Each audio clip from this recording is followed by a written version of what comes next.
Oh, this is Chad Everett Brochures. I am the host of Growing Up in the Wilds of Suburbia. Today's episode is on relationships. Uh, are you in one you created or you inherited? Now, there's an interesting distinction between that. So, when I say inherited, I don't mean, some sort of slight against people that are really closely related and dating. It's more of inherited based off a belief system of the way the relationships are supposed to go. So, I have been asked many times in my life about, especially for people that have awareness of my experience in relationships. Uh, I do not live my life by a lot of the inherited structures that we kind of just go through the motions because that's how we were told and that's how we were taught to behave. Is you need this is how our parents did or our grandparents did or our great grandparents or whoever it is. How far back you want to go into your ancestry. That somebody made up their mind at some point in time and decided that they were going to live life that way, and then they passed on that influence of thinking into the next generation. And before you know it, it's all that your family perceives to be as the only option. But it's not like I know I have options, but this is the only one that's available. It's more of you just live in it. Kind of like the machinery inside of the watch. You don't think about the machinery inside of traditional watches. You just think about the fact that it can show you time. You look at the watch face, not what's inside of it making it work. That'd be more of the machinery. We all have machinery going on in the background. They're built off of our life experiences that give us a kind of idea of certainty of particular outcomes of situations that we don't really have to put much thought into. Like driving your car, day one, very first time ever, you're likely overcorrecting, possibly hitting the brakes too much, accelerating too much, going into the turns too fast or too slow. All kinds of things because you're really involved in what it takes to drive and you're extremely present to what it takes to drive versus where you've been after 20 years of driving. You're very much likely to just go on autopilot and go from destination to destination and not realize that all of the details of what you did in the process of getting there, because it's all built into the machinery of driving. Now, not the car you're driving, but how you behave while you're driving. So, never fails. I gotta change something here.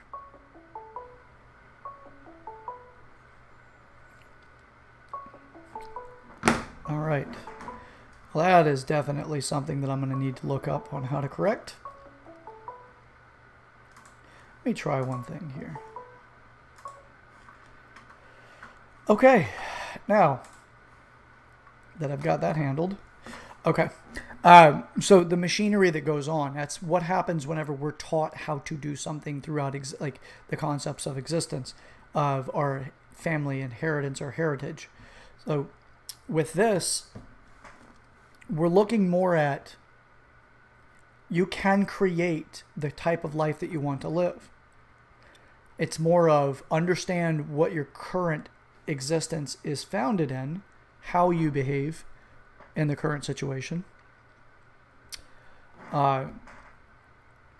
what you're currently experiencing now and what validates what your hardware, if you will, or it's more like it's kind of a software, but it's a long-standing software program that you kind of build your reality around, and that reality is what really is running the show. It's just you don't really know it because it's kind of like trying to convince a fish that it's in water. That water is a thing, that it exists when it's submersed in it. It's all around you. It's all around it. The inherited concepts of relationships understanding that helps you be able to understand more about what you want to create as far as a relationship is concerned. Now, every relationship is unique. It's different. They all have their own variables. And with that, you'll have what you want to experience. People outgrow where they start in relationships. As a point when you're in your 20s or even in your teen years, you'll have an idea about the way you want a relationship to go, and you try it on, you try it out, you get involved with it. And in your 20s, some things change a little bit. You look back at yourself when you're a teenager and you think, well, I've really grown a bit, or I'm kind of glad I don't do that anymore. Whatever the shift value is that's there, that's different between you now and then when you were 20, or when you were 19, or in your teen years, whenever, you look back and say, you know what, I've really grown a lot. Now, relationships also have growth factors as well. Sometimes we grow together, sometimes we grow apart. The issue with making early pledges is, especially whenever you make those pledges and you're still in your teen years, is that the prefrontal cortex isn't fully developed yet. Actually, the prefrontal cortex typically doesn't fully develop until 24 to 27, depending on the adult, and there's variables there, but within that age range, that prefrontal cortex is brought up because that's required for making adult rational decisions and reducing the emotional reactions. It doesn't mean you get rid of the emotional reactions. You just have more of a capability of making rational adult decisions, and not so much of the emotionally reactive decisions that we typically see within the teenagers. How you process things is part of that factor. So we continue on. You'll make ideas about what you want the future to look like in your 20s. I'm going to be this person, I'm going to run this business, or I'm going to be involved in that, or I'm going to climb the corporate ladder or whatever, and I'm going to go to the bar on Friday night. Whatever your life priorities are in your 20s, when you get into your 30s, things start to change again. Some of those ideas that you had and the missions that you were on in your 20s are now either realized into your 30s, or you realize that it wasn't something you really wanted to do. But along the way, you've made commitments to other people in your life. So as far as a relationship, the bigger piece of a relationship is the fact that they're nothing more than agreements. You create what you want. So when you want to have a specific experience in your life and you're going to have another person involved, it's better that they understand what you want to experience, not to be coerced into it so that they could possibly like it as much as you do. It's more of you have a clarity about what you want to experience. I apologize. My phone is going crazy over here, and I need to.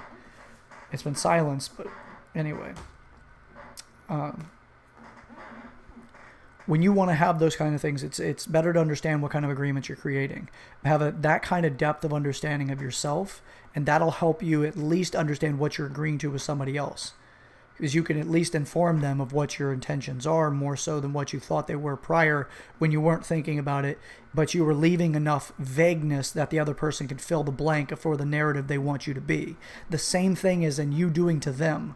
This is why we have so many relationships that are like wrecking balls, just waiting to slam into each other, and then start pointing the finger of blame versus the finger, like actually, it's not even the finger.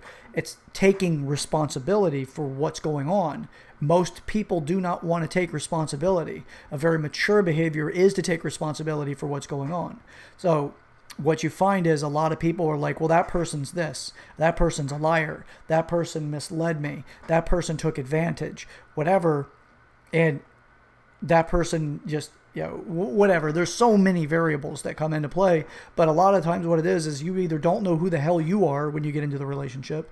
The other person doesn't know who the hell they are when they get into the relationship. They have an idea about the superficial desires and needs that they have in their life. They don't really understand the depth of the needs or the values that they want to experience in life. All they know is all that superficial stuff. And then we layer this with our media, social media. We get involved with all these different people in our life, and they're all interacting in a way. Some of them is just by the way they act and what you read that they're doing and how they put on this play of, I would have done this, but and I've seen this often because I do like to engage people whenever I come across things like this. Is this a reality or a hypothetical? Somebody saying, well, I did this and I did that. And I'm like, well, digging a little bit deeper, coming to find out that come to find out that that individual isn't even, it's not even what they really did. It's what they thought of doing in hindsight. Now, and I'll get into the dangers of advice from others in just a second. There's dogs and all kinds of fights here. But as far as this goes, understanding who you are creates more clarity. The more clarity you have, the more you can share in sincerity with your partner. The more authentic you can be with your partner, the more likely you are to realize, we get along great right now. But 5 years from now, we'll see. But I want to go to, Harvard, and you want to go to work in the factory. So, excuse me. So there's this separating variable. There's a distancing factor. It doesn't mean don't pursue the relationship. What you can create in the meantime, having a 5-year relationship with somebody isn't a bad thing, as long as both people understand. It's not a bad thing to develop feelings for somebody, to only find out later on that it didn't work out. Whenever I hear people make up I would rather have not have gotten involved or blah, had I known then, now, and I would do something different now. It's I'll ask people, if you met somebody who is terminal and they were going to die in the very near future, would you not embark on a relationship with that person solely because you understand they're going to die in the future? And if the answer is no, I wouldn't, consider that you're emotionally fragile, so much so that you are afraid of letting that person in, as that person won't always be there. And it's not like an ultimate selfish act to do such a thing, as you'll have wherever you are in the stage of the game. To be made wrong for not being developed is a pretty ignorant place to be on the person making you wrong. But what I do suggest people do is ask yourself that question whenever you come to that situation. There was a great movie that was made with Keanu Reeves and Charlize Theron. That was Sweet November. I loved that movie.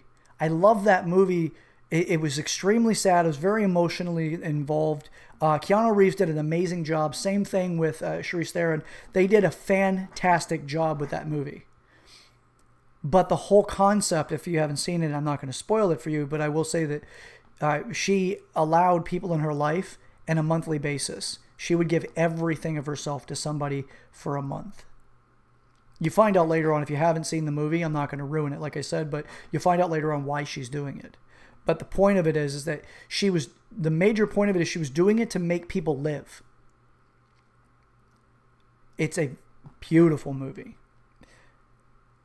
There's country songs. There's all kinds of songs. I was thinking of the Tim McGraw song, like "Live Like You Were Dying." There's different ways of taking that into consideration, but ultimately understand what you want to accomplish and live boldly.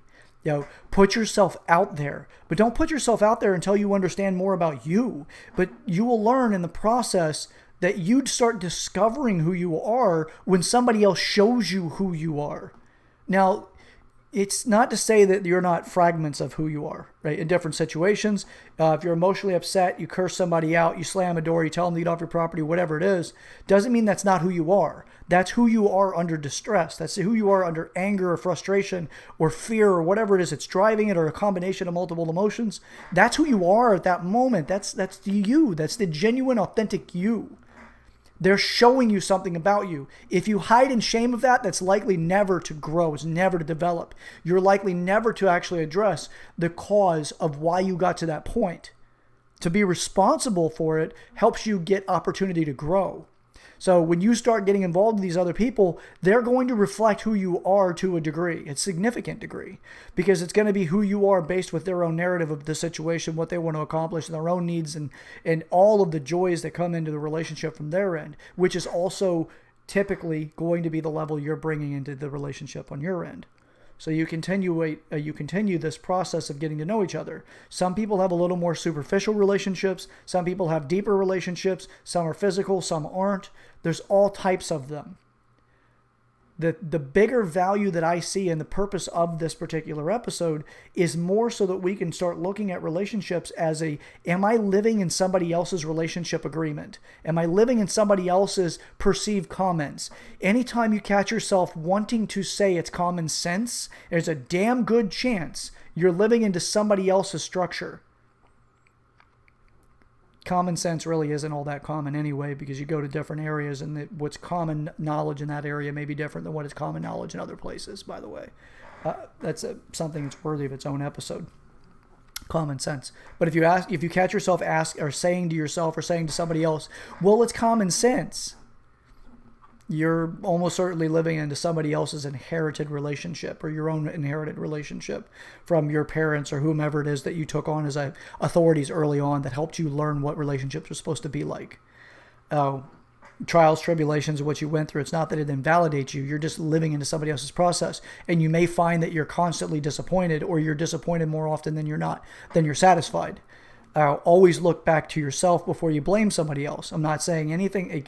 This is not victim blaming. This is nothing like that. This is actually taking responsibility. If you want a different relationship, don't wait for the right person. Become the right person.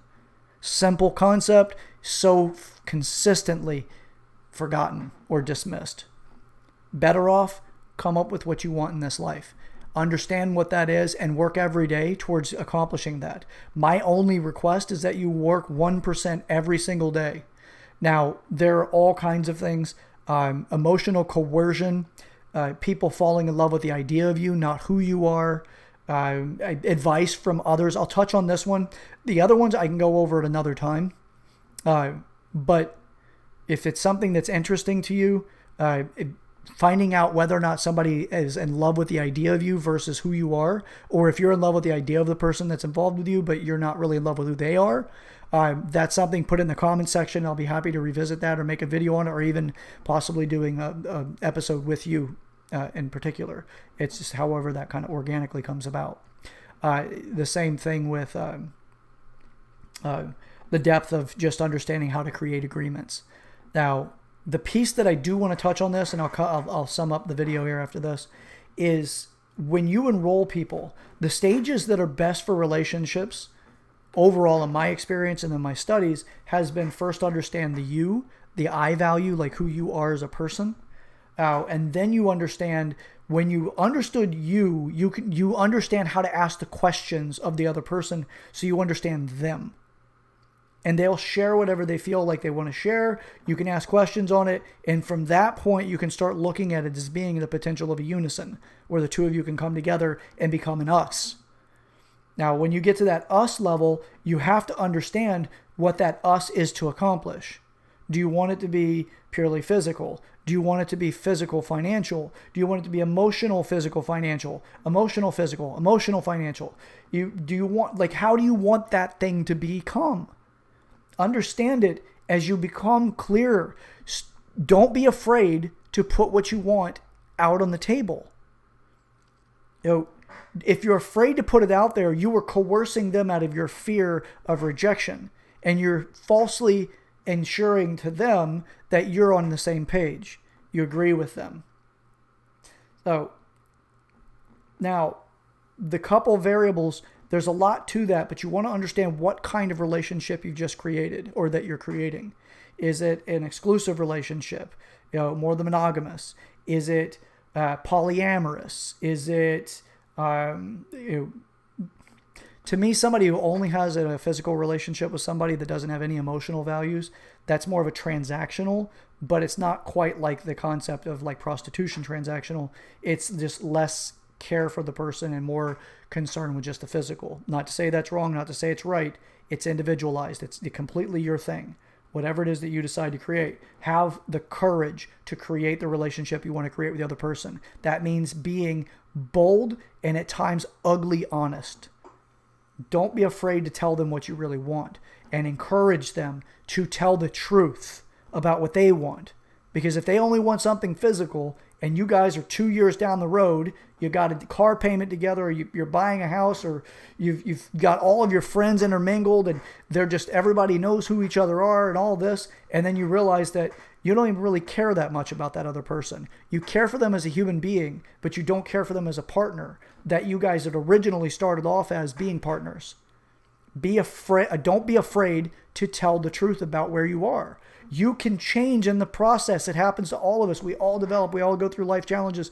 We all, you may be so caught up in the physical right now, and then somebody close to you dies, and then all of a sudden you realize that you've denied the value of emotional attachment while you were dealing with this person. And then somebody who you really care about has passed, and now you're like, maybe maybe it's time to become more emotional with my partner.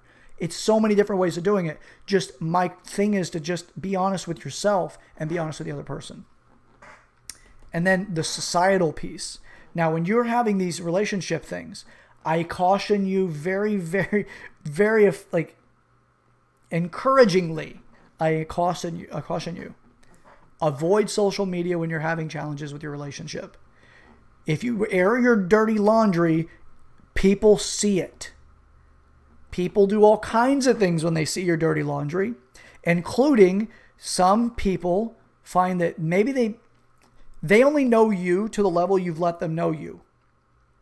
With this movement for this online modeling and media presence thing that people are doing, people are creating a persona of themselves. They control the narrative that you believe based off the information they put out and how they keep trying to do damage control on a regular basis. Very few people are willing to live boldly. Most people are wanting to airbrush themselves, use filters. I only post when I'm at the gym. I'm only going to post the good, beautiful stuff in life, whatever it is. And it excludes other elements. But that becomes attractive to other people. People pay attention.